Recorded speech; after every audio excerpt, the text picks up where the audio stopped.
Section 4. Characterizing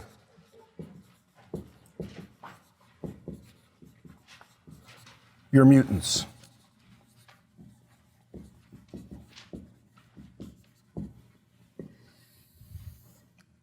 Test number 1, recessivity or dominance. Are they recessive or dominant? First characterization test. I got 50 of those guys there. How do I tell whether those mutations give rise to a recessive or a dominant phenotype? Yes? Make it mate with a normal one? Make it mate with a normal one. That's exactly it. So,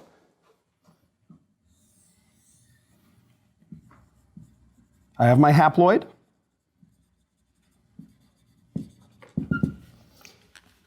It has its mutation.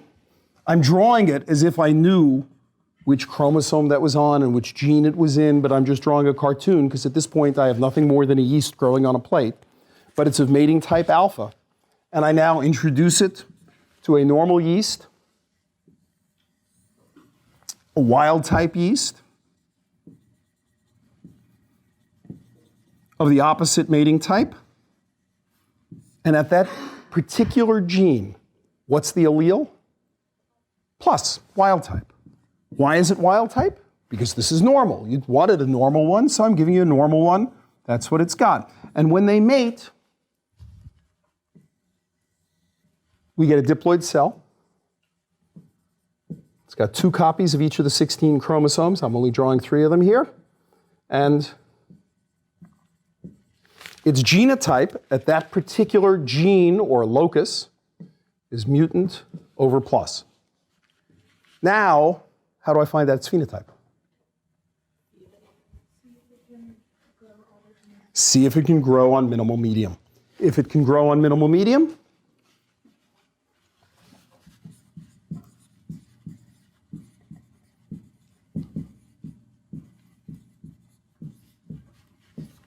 if the answer is yes, it can grow on minimal medium, what's the phenotype? Recessive.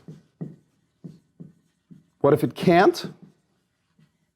It was a dominant phenotype. Excellent. Not so hard to do those 50 matings, test them, and you now know for each of your 50 mutations that have arisen whether they're recessive or dominant. Any question? All right. That's the first characterization we might do.